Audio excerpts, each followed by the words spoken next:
Hi అండి, మీరందరూ బాగున్నారా? నేనైతే బాగున్నాను. ఈరోజు గోంగూర పచ్చడి తయారు చేసే విధానం ఇప్పుడు వీడియోలో చూపిస్తాను. వీడియో చూద్దాం రండి.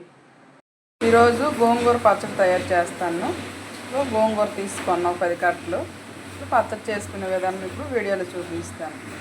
ముందుగా స్టవ్ వెలిగించి ఒక కళాయి తీసుకున్నాను. దాంట్లో కొంచెం ఆయిల్ వేస్తాను.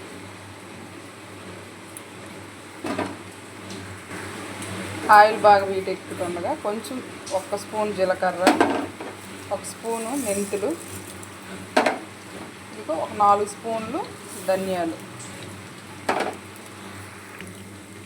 బాగా ఇవి ఆయిల్లో బాగా వేస్తాం.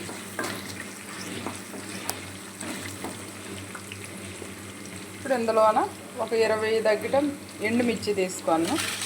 ఇవి ఇందులో వేసి వేపుకుందాం. ఎండుమిర్చి బాగా కలర్ మారినంత వరకు వేపుకుందాం కరకరలాడు. మనకి గోంగూర పచ్చడికి తగినంత కారము, ఎవరికి ఎంత నచ్చితే అంత కారం వేసుకోవచ్చు. మిరపకాయలు చాలామంది ఎక్కువ తింటారు, చాలామంది కొంచెం తక్కువ తింటారు.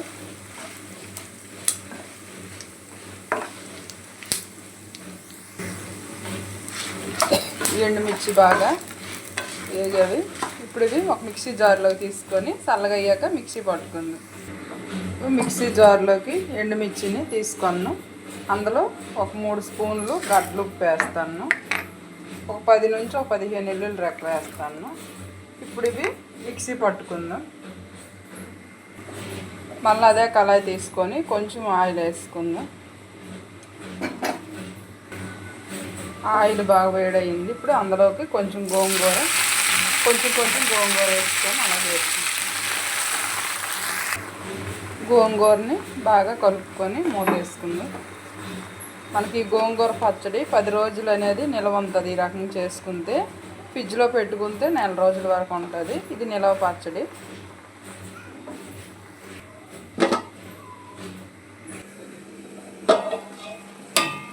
గోంగూర బాగా మగ్గింది, ఇంకా బాగా మగ్గాలి.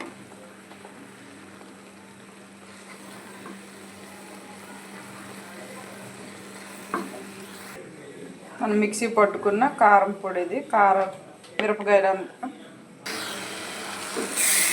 గోంగూర బాగా ఉడికిపోయింది. ఇప్పుడు ఇందులోనే మనం ముందుగా రెడీ చేసుకున్న ఎండుమిర్చి కారం పొడి ఇందులో వేసుకొని ఇప్పుడు బాగా కలుపుకోవాలి. కొంచెం ఆయిల్ వేద్దాం. గోంగూర పచ్చడి ఈ రకంగా రెడీ అయింది. చూడండి, బాగా ఉడికిపోయింది. ఇప్పుడు దీనికి పోపు పెట్టింది. ఇప్పుడు పచ్చడి కోసం పోపు రెడీ చేద్దాం. కొంచెం ఆయిల్ వేసుకోండి పోపుకి. అందులోకి 4 ఎండుమిర్చి, కొంచెం కరివేపాకు వేసాను. పోపు దింపు.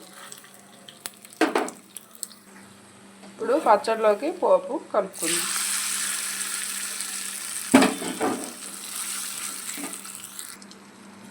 గోంగూర పచ్చడి మనకు రెడీ అయిపోయింది. స్టోర్ చేసుకుంటే చాలా బాగుంటుంది. 10 రోజుల వరకు మనకి ఇది నిల్వ ఉంటుంది. రైస్లోకి చాలా బాగుంటుంది. కొంచెం నెయ్యి వేసుకొని వేడి రైస్లోకి. తొలి మనము మిక్సీ పట్టేటప్పుడు గడ్డలు ఉప్పు వేసాము. ఉప్పు సరిపోయిందో లేదో మళ్ళీ చూసుకొని సరిపోతే ఉప్పు వేసుకోవచ్చు. గోంగూర పచ్చడి రెడీ అయింది. చూడండి ఎంత బాగా రెడీ అయిందో. మీరు కూడా ఇలాగా ఒక చుట్టూ ఇంట్లో ట్రై చేయండి. ఈ రకంగా కొలతల ప్రకారంగా చాలా బాగుంటుంది రైస్లోకి. నా వీడియో కానీ మీకు నచ్చితే లైక్ చేయండి, షేర్ చేయండి, సబ్స్క్రైబ్ చేయండి ప్లీజ్. నా వీడియోకి మీరు లైక్ చేస్తే నేను చేసే కొత్త వంటకాలు మీకు వస్తుంటవి.